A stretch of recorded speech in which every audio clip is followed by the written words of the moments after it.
உலகெங்கும் வாழும் அனைத்து ஆன்மீக நெஞ்சங்களுக்கும் அருளின் அன்பான வணக்கங்கள். நான் உங்கள் ஆன்மீக ஜோதிடர் அருள், அரக்கோணத்திலிருந்து. இன்றைய பதிவு, யார் உங்கள் நண்பன், யார் உங்கள் எதிரி? நண்பர் எப்போது எதிரி ஆவார், எதிரி எப்போது நண்பர் ஆவார்? இந்த பதிவு இன்றைய காலகட்டத்திற்கு விழிப்புணர்வு சார்ந்த ஒரு பதிவு அப்படின்றதுனால தான் இந்த பதிவை நாங்கள் பதிவு செய்கிறோம். அதற்கு முன்னாடி எங்களுடைய சேனல் நீங்கள் சப்ஸ்கிரைப் செய்யாமல் நீங்கள் பார்க்குறதா இருந்தால் சப்ஸ்கிரைப் செஞ்சுட்டு பாருங்கள். அப்போ தான் நாங்கள் போடக்கூடிய ஒவ்வொரு பதிவும் உங்களை வந்து சேரும். எங்களுடைய பதிவுகள் அனைத்துமே இந்த சமூகத்திற்கு ஜோதிட ரீதியாக விழிப்புணர்வு சார்ந்த ஒரு பதிவாக தான் இருக்கும். சரி, இப்போ நம்ம சப்ஜெக்டுக்கு போவோம். யார் உங்கள் எதிரி? எதிரி அப்படின்னு சொன்னால் இரண்டு வகைப்படும். நேரடி எதிரி, மறைமுக எதிரி. மறைமுக எதிரி அப்படின்னு சொன்னால் நம்முடைய பழக்கத்தில் இருப்பவர்கள், நண்பர்கள் அவங்களே எதிரியாக மாறும் பொழுது அது வந்து மறைமுக எதிரியாக தான் மேக்சிமம் இருப்பாங்க. நேரடி எதிரியை விட மறைமுக எதிரிகள் அதிகமாக இருப்பாங்க. ஓகேங்களா? நடிப்பவர்கள் அதிகமாக இருக்கக்கூடிய ஒரு சூழல்ல பிடித்தவர்கள் குறைவாக தான் இருப்பாங்க. அது காலத்தின் ஒரு கட்டாயம். அப்போ நாம ஒரு திருமணம் சார்ந்த நிகழ்ச்சிகள்லையோ, நமக்கு யார் வந்து பார்த்தீங்கன்னா கணவன் மனைவி அந்த மாதிரி ஒரு தேர்ந்தெடுக்கக்கூடிய ஒரு சூழல்லையோ, நம்முடைய பார்ட்னர்ஷிப் ஒரு தொழில் தொடங்க போகக்கூடிய ஒரு சூழல்லையோ, ஒரு கூட்டாளிகளை தேர்ந்தெடுக்கக்கூடிய ஒரு சூழல்லையோ, ஏன் நம்முடைய குடும்பங்கள்லையோ, தந்தைக்கோ மகனுக்கோ தாய்க்கோ அவருடைய கட்டிய மனைவிக்கோ சகோதரர்களுக்கோ எந்த நேரங்களில் இவர் நமக்கு எதிரான மனநிலை கொண்டவராக மாறுவார் அப்படின்றது வந்து ஜோதிட ரீதியா தெல்ல தெளிவா இருக்கும். ஓகேங்களா? அந்த காலகட்டங்களில் நாம இவர்களை எப்படி இருக்க வேண்டும் அப்படின்றது தான் இந்த ஜோதிடருடைய பதிவு. பொதுவா 12 லக்னங்களுக்கு 6ஆம் பாவம் அப்படின்னு சொன்னா நேரடி எதிரி, 8ஆம் பாவம் அப்படின்னு சொன்னா மறைமுக எதிரி. அப்போ பொதுவா ஒருவருடைய லக்னம் எந்த லக்னமா இருந்தாலும் 6, 8 வந்து அவங்களுக்கு ஆப்போசிட்டான செயல் தான் செய்வாங்க. இதுல குறிப்பிட்டு சொன்னா மேஷ லக்னம், ரிஷப லக்னம், துலா லக்னம், விருச்சிக லக்னம். இந்த மேஷம், விருச்சிகம், துலா ரிஷபம் இவங்க வந்து பாத்தீங்கன்னா செவ்வாயும் சுக்கிரனே இரு ஆதிபத்தியம் பெற்ற கிரகங்கள் அப்படின்றதுனால இவருடைய செயல்களே இவர்களுக்கு பாதகமாக அமைஞ்சிட்டு அவங்களே துரோகிகளை வந்து என்ன பண்ணுவாங்க, தேர்ந்தெடுத்துப்பாங்க, உருவாக்கிடுவாங்க. தேர்ந்தெடுப்பதுன்றதை விட இவங்களுடைய செயல்களா உருவாக்குவாங்க அப்படின்னு தான் கரெக்டா இருக்கும். இப்போ இந்த 12 லக்னங்களுக்கு இது பொதுவானது. ஓகேங்களா? இப்போ மேஷ லக்னத்திற்கு ஒருடைய மேஷ லக்னம் எடுத்துக்குப்போம். இப்போ சரி, இது காலபுருஷ தத்துவத்திற்கு மேஷ லக்னமே எடுத்துக்குப்போம். ஒருடைய பொதுவா எடுத்துக்குமா? லக்னன்றது நீங்க உங்களுடைய சுபாவம் எப்படி இருக்கும், உங்களுடைய கேரக்டர் எப்படி இருக்கும், நீங்க உங்க செயல்களால் எது போன்ற எதிரியை நீங்க வந்து சம்பாதிக்க போறீங்க அப்படின்னு சொல்லிட்டு தெரிஞ்சால் மட்டும்தான் உங்களுக்கு வந்து அதனுடைய தகவல் கைட்டா இருக்கும். இப்போ மேஷம் அப்படின்னு சொன்னாவே காலபுருஷ தத்துவத்திற்கு முதல் ராசி செவ்வாய். ஓகேங்களா? இவர் தான் வந்து பாத்தீங்கன்னா காலபுருஷநாதன். இவர் பூமிநாதன், பூமி காரகன். செவ்வாய் என்றது யாரு? பூமி காரகன், கோவக்காரகன், உஷ்ணக்காரகன், ஓகேங்களா, ரத்த காரகன், அதிகாரம். செவ்வாய் வந்து பாத்தீங்க அப்படின்னு சொன்னா அரச தத்துவத்தை சேர்ந்தவர். அவர் பூமி காரகன்றதுனால நம்முடைய முன்னோர்கள் இவரை காலபுருஷ தத்துவத்திற்கு முதல் ராசியை அமைச்சிருக்காங்க. ஓகேங்களா? அப்படி அந்த ராசியில தான் உயிர்கள் தோன்றும். என்னதான் பூமி இருந்தால் கூட உயிர்கள் தோன்றுவதற்கு சூரியனுடைய அருள் இல்லாம எதுவும் நடக்காது அப்படின்னால்தான் சூரியனை அந்த வீட்டில் அவங்க உச்சமடைய செய்தாங்க. அப்படி தோன்றிய உயிர்களை ஆயுள குறிக்கக்கூடிய சனி பகவானைத்தான் அந்த வீட்டில் நீச்சமா போட்டிருக்காங்க. அந்தனுடைய மேஷராசி மேஷ லக்னத்துல கேது பகவானுடைய நட்சத்திரங்களும் சுக்கிர பகவானுடைய நட்சத்திரங்களும் சூரிய பகவானுடைய ஒரு பாதமும் அதுல இருக்கும். அப்போ கேது, சுக்கிரன், சூரியன் இந்த 3 நட்சத்திரங்கள் அடக்கிய அந்த மேஷ ராசி அப்படின்ற போது இவனுடைய செயல்பாடுகள், கேது என்றது ஞானம், சுக்கிரன் என்றது காமம், சூரியன் என்றது ஆத்மகாரகன். இவருடைய செயல் சரராசி, ஆண் ராசி. அப்போ செவ்வாயினுடைய முதல் வீட்டுக்காரங்க இவருடைய செயல்களால், இவருடைய அதிகாரத்தால், இவருடைய ஆணவத்தால், இவங்களுடைய செயல்களாலே இவருடைய இன்னொரு வீடான 8ஆம் வீடு, அது விருச்சிகம், அது வந்து 8. ஓகேங்களா? ஆயுள் ஸ்தானம் சொல்லுவாங்க, துர்ஸ்தானம் சொல்லுவாங்க, மறைவு ஸ்தானம் சொல்லுவாங்க, மறைமுக எதிரியை குறிக்கக்கூடிய ஒரு ஸ்தானம் சொல்லுவாங்க இல்லைங்களா? இவருடைய செயல்களாலேயே இவர்களே தன்னுடைய துரோகிகளை உருவாக்கிப்பாங்க. அது ஆயுள் ஸ்தானம் சொல்லுவாங்க. அதே ஆயுள் ஸ்தானம் கால புருஷனுக்கு அவரே அவர் 8ஆம் அந்த வீட்டுக்கு அதிபதி. ஆரம்பமும் முடிவும் செவ்வாய்க்கிட்டே கொடுத்துருக்காங்க நம்முடைய முன்னோர்கள். ஓகேங்களா? ஆரம்பமும் செயலும் அவர்கிட்டே கொடுக்கறதுனால்தான் அவர் செயல் மிக்க வீரர் அப்படின்னு சொல்லிட்டு அவருக்கு ஒரு பேரும் அவருக்கு இருக்கு. அந்த வீட்டில் தான் வந்து பார்த்தீங்கன்னா அனுஷ நட்சத்திரமும் கேட்டை நட்சத்திரமும் விசாக நட்சத்திரமும் இருக்கு. அனுஷம் வந்து ஆயுளை குறிக்கக்கூடிய சனி பகவானுடைய நட்சத்திரம். கேட்டை நட்சத்திரம் புதனுடைய ருணரோக சத்ருஸ்தானத்தினுடைய அதிபதியினுடைய அந்த அந்த நட்சத்திரம். ஓகேங்களா? விசாகம் அப்படின்றது மோட்சஸ்தானத்தினுடைய நட்சத்திரம். அப்போ ஏன் அதனுடைய 8ஆம் பாவத்தில் மூன்றுடைய கிரக நட்சத்திரங்கள் இருக்கு அப்படின்னு சொல்லிட்டு பார்த்தீங்கன்னா உங்களுக்கு புரிய வரும். சரி, டாபிக் வேற வந்து போய்கிட்டு இருக்கு, நம்ம திருப்பிடுவோம். இப்போ இந்த மேஷ ராசிக்கு வந்து பாத்தீங்க அப்படின்னு சொன்னா 6ஆம் பாவம் கன்னி தான் இவங்களுக்கு கடுமையான எதிரியா வருவாங்க. புதன் புத்திகாரகன். இவங்க செவ்வாய் வீரமான ஒரு கிரகம், புதன் விவேகமான ஒரு கிரகம். புத்தியால் யோசிக்கக்கூடியவங்க. கன்னி பெண் ராசி, மேஷம் ஆண் ராசி. இவருக்கு மேக்சிமம் வந்து பாத்தீங்க அப்படின்னு சொன்னா பெண்களிடம் வந்து பகைச்சிக்காம இருக்கிறது ரொம்ப ரொம்ப நல்லது. பெண்களை எதிரியாக்காம இருக்கிறது இவளுக்கு வந்து ரொம்ப நல்லது. பொதுவா இந்த மேஷ லக்னத்துக்காரங்க எதிரிகளை உருவாக்காம இருக்கிறதே மிக மிக சிறப்பு. அப்படி உருவாகிட்டாங்க, எதிரிகள் மட்டுமே அல்ல, கடனோ நோயோ உருவாகினால் கூட தீர்ப்பது ரொம்ப ரொம்ப கஷ்டமா இருக்கும். அது வந்து பாத்தீங்கன்னா ஒரு கடுமையான எதிரி புதன். வெற்றி பெறுவதுன்னவோ கடைசியில வந்து செவ்வாய் தான். இருந்தாலும் இந்த போராட்டங்கள் வந்து பாத்தீங்கன்னா இவங்களுக்கு இருக்கும். மேக்சிமம் நீங்க எதிரியை உருவாக்காம இருப்பதே மிக சால சிறந்தது. ஏன் அப்படின்னு சொன்னா உங்களுக்கு பெண்கள் தான் உங்களுக்கு வந்து பாத்தீங்கன்னா ரொம்ப ஃபேவரா இருப்பாங்க. இந்த மேஷராசிக்கு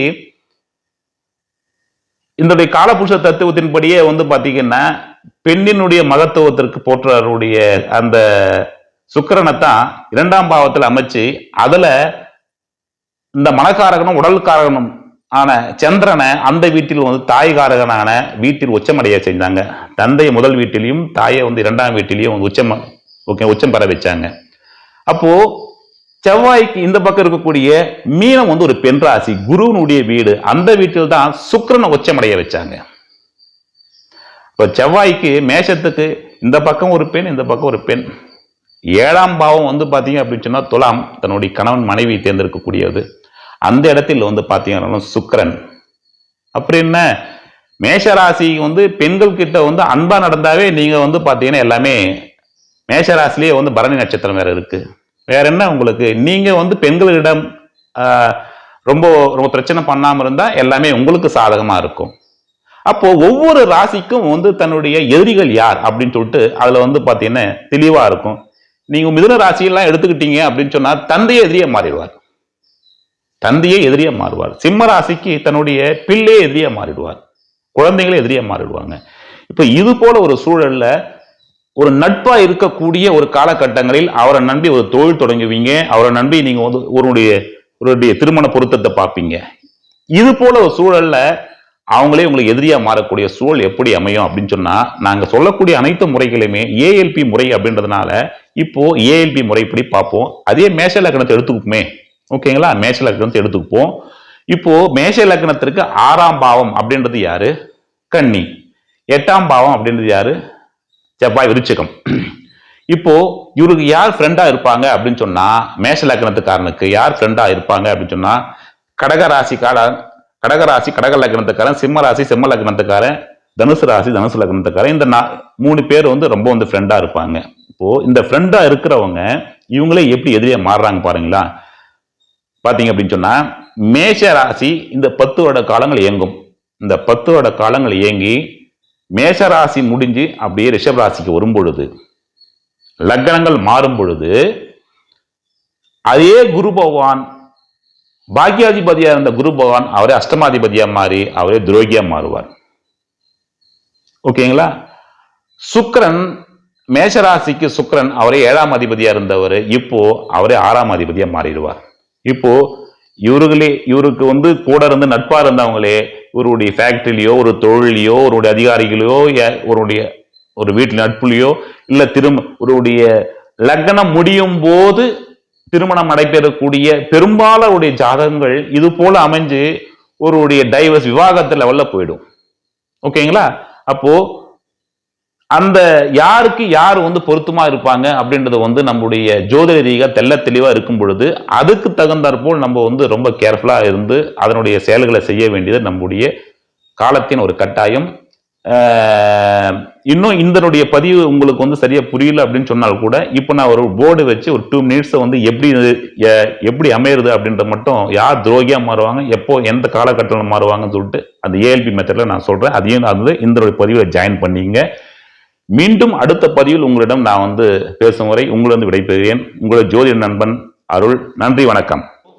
யார் உங்கள் நண்பன், யார் உங்கள் எதிரி, அந்த தலைப்புக்கு ஒரு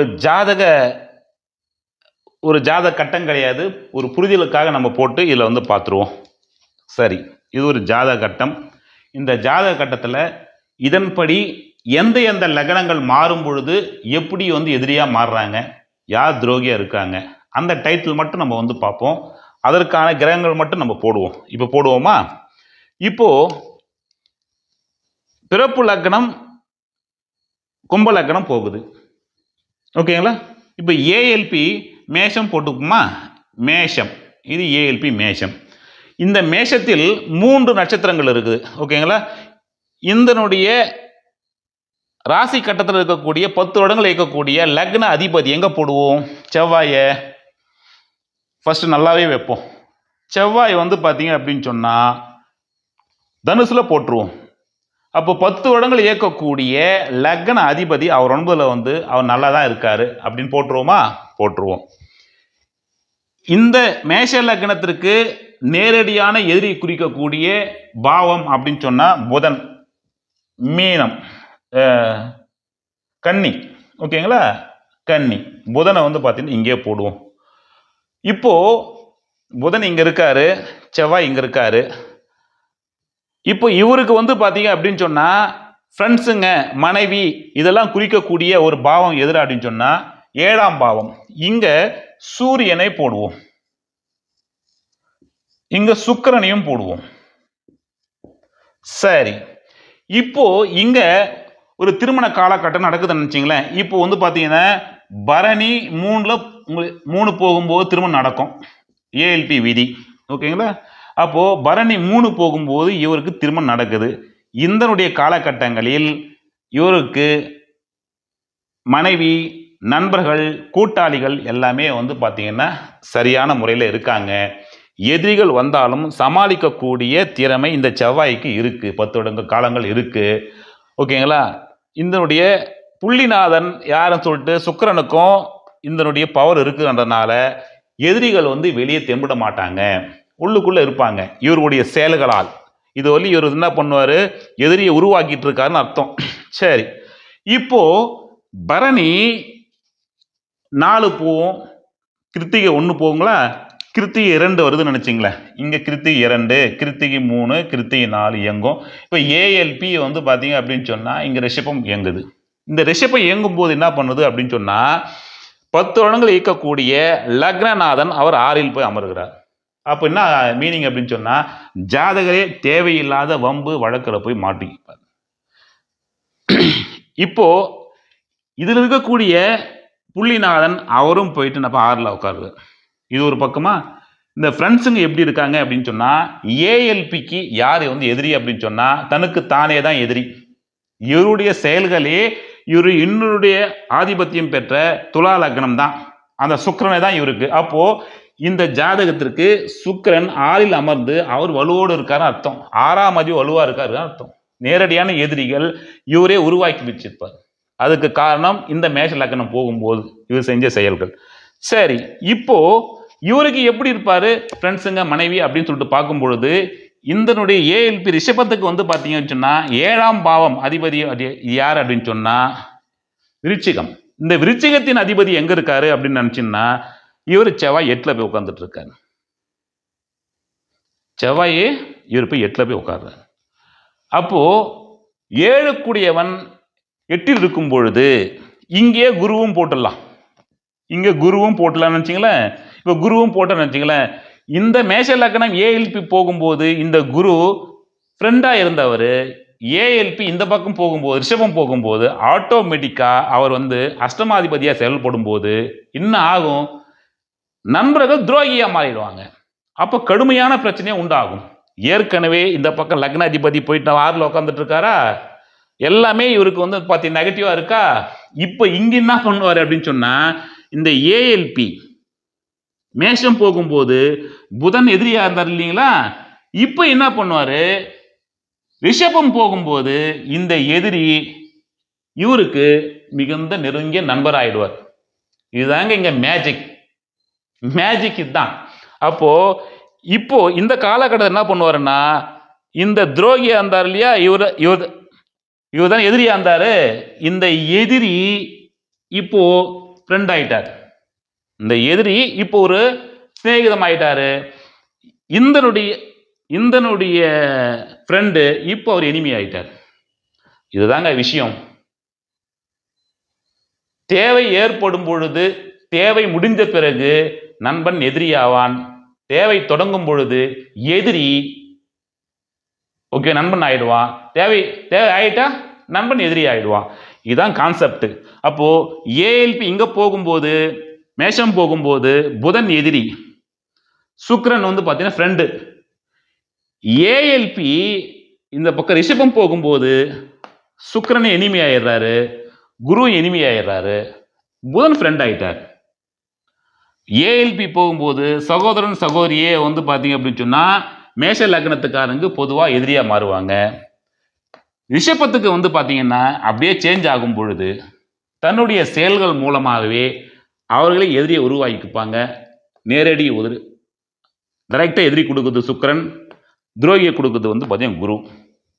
மிதுனம் போகும்போது தன்னுடைய தந்தையை எதிரியாக மாறிடுவாங்க.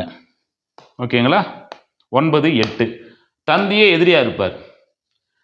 கடகம் ஏஎல்பியா போகும்போது மனைவியே வந்து எதிரியா மாறுவாங்க. சிம்மம் போகும்போது பெற்ற குழந்தைகளே எதிரியா மாறிடுவாங்க.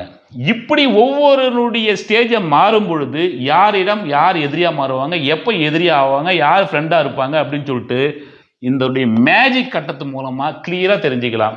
ஓகேங்களா, இப்போ நாங்கள் போட்ட அதனுடைய பதிவுக்காக உங்களுக்கு புரிதலுக்காக மட்டும் இதை நான் போட்டிருக்கேன். மீண்டும் அடுத்த பதிவில் சந்திக்கலாம். அதுவரை உங்களிடம் விடைபெறுவது உங்களுடைய ஜோதிட நண்பன் அருள். நன்றி, வணக்கம்.